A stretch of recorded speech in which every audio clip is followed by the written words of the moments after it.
నమస్తే, welcome to Nationalist hub. పోగొట్టుకున్న చోటే వెతుక్కోవాలి, ఓడిన చోటే నెగ్గాలి అంటారు. 2024లో ఈ ముగ్గురు నాయకులు అదే చేశారు. గతంలో కంటే పవర్ఫుల్ కంబ్యాక్ ఇచ్చారు. వారిలో మొదట చెప్పుకోవాల్సింది డొనాల్డ్ ట్రంప్. అమెరికాలో వరుసగా 2 సార్లు అధ్యక్ష పదవిని చేపట్టిన వారు చాలామందే ఉన్నారు. కానీ అధ్యక్షుడిగా ఎన్నికల్లోకి వెళ్ళి ఓటమి పాలై తదుపరి ఎన్నికల్లో గెలిచిన వారు అమెరికా చరిత్రలో ఇద్దరున్నారు. ఒకటి గ్రోవర్ క్లీవ్లాండ్, 2 డొనాల్డ్ ట్రంప్. 4వసారి ముఖ్యమంత్రి పీఠాన్ని అధిష్ఠించిన చంద్రబాబు నాయుడు, మహారాష్ట్ర డిప్యూటీ సీఎంగా పదవీ బాధ్యతలు చేపట్టిన అజిత్ పవార్ కూడా ఈ ఏడాది గ్రేట్ కంబ్యాక్ ఇచ్చిన వారిలో ఉన్నారు. అయితే ఈ ముగ్గురికి ఓ పోలిక కూడా ఉంది. ఈ ఏడాది ముగ్గురు నాయకులు కూడా జాతీయవాదం వైపు నిలబడి ఘన విజయం సాధించారు. 2020 అధ్యక్ష ఎన్నికల్లో జో బైడెన్ చేతిలో ఓడిపోయిన ట్రంప్ ఈసారి మునుపటి కంటే బంపర్ మెజారిటీతో దూసుకొచ్చారు. చంద్రబాబు నాయుడు కూడా అంతే. నవ్యాంధ్రకు వరుసగా 2వసారి ముఖ్యమంత్రిగా పదవి చేపడతారని అంతా అనుకున్నారు. జగన్ చేతిలో అనూహ్యంగా ఓటమి పాలయ్యారు. అయితే ఆ ఓటమి నుంచి తేరుకొని జనసేన బీజేపీతో జట్టు కట్టి గతంలో కంటే సూపర్ విక్టరీ కొట్టారు.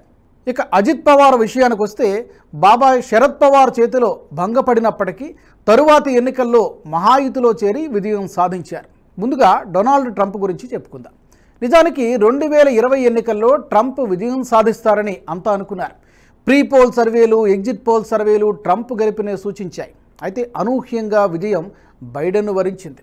దీంతో ఎన్నికల ఫలితాలపై అనుమానాలు వ్యక్తం చేసిన ట్రంప్ నానా యాగి చేశారు. ట్రంప్ అభిమానులు వైట్ హౌస్ ముందు ఆందోళనకు సైతం దిగారు. అధ్యక్ష భవనంలోకి చొచ్చుకెళ్లారు. అంతేకాదు ఎన్నికల ఫలితాలను తప్పుపడుతూ ట్రంప్ కోర్టుకు కూడా వెళ్లారు. వైట్ హౌస్ వీడడానికి ససేమిరా అన్నారు. అయితే కోర్టు తీర్పు కూడా ట్రంప్కు వ్యతిరేకంగా రావడంతో వెనక్కి తగ్గక తప్పలేదు. అయితే 2024 ఎన్నికల నాటికి ట్రంప్ డబుల్ స్పీడ్తో దూసుకొచ్చారు. ఈసారి కూడా తనదైన స్టైల్లో ఎన్నికల ప్రచారం చేశారు. పెన్సిల్వేనియాలో జరిగిన హత్యాయత్నం వల్ల ట్రంప్పై సానుభూతి పెరిగింది. ఇదే సమయంలో ప్రచారంలో జోరు పెంచారు. అడుగడుగునా డెమోక్రాట్లపై విరుచుకుపడ్డారు. స్లీపీ జో అంటూ జో బైడెన్ను ఆట పట్టిస్తూ ప్రచారం సాగించారు. కొన్నాళ్లకు మతిమరుపుతో పాటు పలు వయసు సంబంధిత సమస్యలతో సతమతమవుతున్న జో బైడెన్ను కాదని కమలా హ్యారిస్ను బరిలోకి దింపింది డెమోక్రటిక్ పార్టీ. తొలినాళ్లలో కమలా హ్యారిస్ను ఎదుర్కోవడంలో ట్రంప్ కాస్త ఇబ్బంది పడ్డారు. కమలా హ్యారిస్ సభలన్నీ సెలబ్రిటీలతో నిండిపోయేవి. జనం కూడా విపరీతంగా వచ్చేవారు. దీంతో ట్రంప్ ప్రచారంలో కాస్త వెనకబడినట్టు కనిపించింది. ఈ క్రమంలో డొనాల్డ్ ట్రంప్ టార్గెట్గా మరోసారి హత్యాయత్నం జరిగింది. ఫ్లోరిడాలోని వెస్ట్ పామ్ బీచ్లోని గోల్ఫ్ కోర్టులో ట్రంప్ గోల్ఫ్ ఆడుతున్న సమయంలో ఓ దుండగుడు AK-47 రైఫిల్తో కాల్పులు జరపడానికి ప్రయత్నించాడు. సుమారుగా 400 గజాల దూరం నుంచి ట్రంప్ను కాల్చేందుకు దుండగుడు ప్రయత్నించినట్టు అమెరికా సీక్రెట్ సర్వీస్ ఏజెంట్లు ప్రకటించారు. సీక్రెట్ సర్వీస్ ఏజెంట్లు వెంటనే అలర్ట్ అయి దుండగుడిపై కాల్పులు జరపడంతో ట్రంప్ సురక్షితంగా బయటపడ్డారు. దీంతో ట్రంప్పై మరోసారి సానుభూతి పవనాలు వీచాయి. పైగా 2028లో తనకు అవకాశం ఉండదని, ఇవే చివరి ఎన్నికలని ప్రచారం సాగిస్తూ సానుభూతిని కూడగట్టుకున్నారు. ఆ తరువాత మెల్లమెల్లగా ట్రంప్ సభలకు జనాలు రావడం మొదలైంది. అయినప్పటికీ ట్రంప్ కమలా హ్యారిస్ మధ్య పోటీ నువ్వా నేనా అన్నట్టుగానే నడిచింది. ఎన్నికలు ముగిసిన తర్వాత కూడా ట్రంప్ గెలవడం కష్టమేనని నిపుణులు సైతం పెదవి విరిచారు. స్పష్టమైన ఫలితాల కోసం నెలల తరబడి వేచి ఉండాల్సి రావచ్చని అంచనా వేశారు. కానీ 332 ఎలక్టోరల్ ఓట్లతో ట్రంప్ బంపర్ మెజారిటీ సాధించారు. ప్రత్యర్థి కమలా హ్యారిస్ 226 ఎలక్టోరల్ ఓట్లతో ఓటమి పాలయ్యారు. అంతేకాదు పాపులర్ ఓట్ల విషయంలో కూడా ట్రంప్ సత్తా చాటారు. 3 దశాబ్దాల తర్వాత మెజారిటీ పాపులర్ ఓట్లు సాధించిన రిపబ్లికన్ అభ్యర్థిగా రికార్డు క్రియేట్ చేశారు.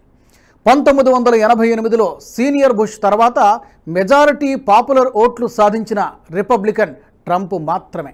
అంచనాలను తలకిందులు చేస్తూ సూపర్ విక్టరీ కొట్టిన ట్రంప్ జనవరి 20న 2వసారి అధ్యక్ష బాధ్యతలు చేపట్టబోతున్నారు. 2024లో గ్రేట్ కంబ్యాక్ ఇచ్చిన వారిలో ఆంధ్రప్రదేశ్ ముఖ్యమంత్రి నారా చంద్రబాబు నాయుడు కూడా ఉన్నారు. ట్రంప్ లాగే బాబు కూడా డబుల్ స్పీడ్తో దూసుకొచ్చారు. 74 ఏళ్ల వయసులో నవ్యాంధ్రకు 2వసారి, ఓవరాల్గా 4వసారి ముఖ్యమంత్రి పీఠాన్ని అధిరోహించారు. అంతకుముందు 2019 ఎన్నికల్లో జగన్మోహన్ రెడ్డి భారీ మెజారిటీతో విజయం సాధించారు.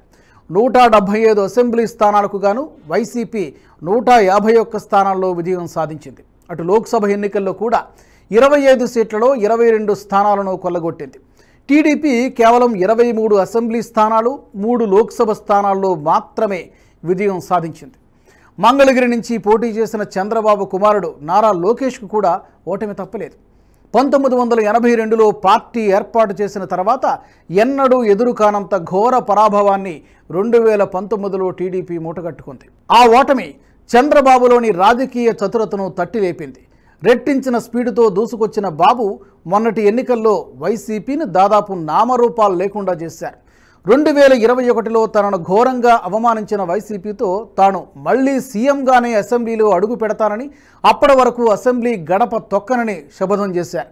అన్నట్టుగానే మొన్నటి ఎన్నికల్లో వైసీపీని మట్టి కరిపించి మళ్లీ సీఎంగానే చంద్రబాబు అసెంబ్లీలో అడుగుపెట్టారు. 2023లో స్కిల్ డెవలప్మెంట్ స్కామ్లో చంద్రబాబును అరెస్టు చేసిన వైసీపీ ప్రభుత్వం జైల్లో పెట్టి ఇబ్బంది పెట్టే ప్రయత్నం చేసింది. ఇక జైలు నుంచి బయటకు రాగానే తన చాణక్యానికి పదును పెట్టారు బాబు. 2019లో మోదీ, అమిత్ షాలతో విభేదించి బయటకు వచ్చిన చంద్రబాబు మళ్ళీ అదే ఎన్డీఏతో జట్టు కట్టారు. ఈసారి పవన్ కళ్యాణ్ కూడా జత కలిశారు. అప్పటికే అరెస్టు వల్ల చంద్రబాబుపై పెద్ద ఎత్తున సానుభూతి లభించింది. దీనికి తోడు చంద్రబాబు కుటుంబ సభ్యులు కూడా మద్దతుగా నిలిచారు. బాబుకు జరిగిన అవమానంపై గళమెత్తారు సతీమణి నారా భువనేశ్వరి. నిజం గెలవాలి పేరుతో యాత్ర కూడా చేపట్టారు. చంద్రబాబు కూడా స్వయంగా ప్రజాగళం పేరుతో జనంలోకి వెళ్లారు. వైఎస్ జగన్మోహన్ రెడ్డికి వ్యతిరేకంగా ప్రజాబలాన్ని కూడగట్టగలిగారు. మరోవైపు వైసీపీ అవినీతిని ఎండగడుతూ కుమారుడు నారా లోకేష్ చేపట్టిన యువగళం పాదయాత్రకు కూడా ప్రజల్లో మంచి స్పందన లభించింది. ఫలితంగా మొన్నటి ఎన్నికల్లో హిస్టారికల్ విక్టరీ నమోదు చేశారు. 2019లో వైసీపీ తనకు ఇచ్చిన సేమ్ ట్రీట్మెంట్ వడ్డీతో సహా తిరిగిచ్చేశారు. ఎన్డీఏ 175 అసెంబ్లీ స్థానాలకు గాను 163 స్థానాల్లో విజయం సాధించింది.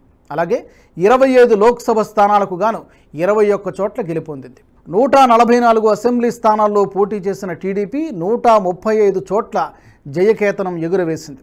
ఇక జనసేన పోటీ చేసిన 21 స్థానాల్లోనూ విజయం సాధించి 100% స్ట్రైక్ రేట్తో చరిత్ర సృష్టించింది.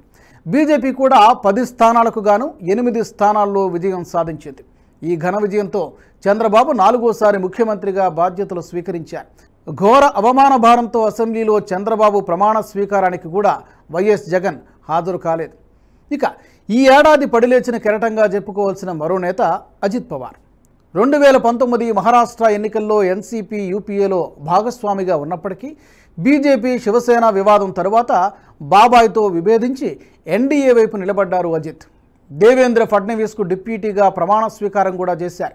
అయితే ఫడ్నవీస్ సర్కార్ గంటల వ్యవధిలో కూలిపోవడంతో అజిత్ పవార్ కూడా రాజీనామా చేయాల్సి వచ్చింది. తరువాత పట్టువీడిన అజిత్ పవార్ మళ్లీ బాబాయ్ శరద్ పవార్ చెంతకు చేరారు.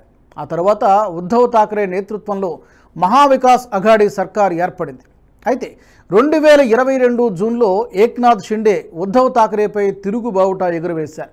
అదే సమయంలో అజిత్ పవార్ కూడా బాబాయ్కి బై బై చెప్పేశారు. ఏక్నాథ్ షిండే సీఎంగా, ఫడ్నవీస్, అజిత్ పవార్ డిప్యూటీలుగా మహాయుతి కూటమి ప్రభుత్వం ఏర్పాటైంది. ఆ తరువాత తమ పార్టీల మాతృ విభాగాలను సొంతం చేసుకున్న షిండే, అజిత్ పవార్లు మొన్నటి ఎన్నికల్లో చీలిక విభాగాలపై పైచేయి సాధించారు. గతంలో కంటే మెరుగైన ఫలితాలను సొంతం చేసుకున్నారు. దీంతో డిప్యూటీ సీఎంగా మరోసారి కంబ్యాక్ ఇచ్చారు అజిత్ పవార్. ఇలా 2024లో అమెరికాలో ట్రంప్, ఆంధ్రాలో బాబు, మహారాష్ట్రలో అజిత్ పవార్ గ్రేట్ కంబ్యాక్తో తమదైన ముద్ర వేసుకున్నారు.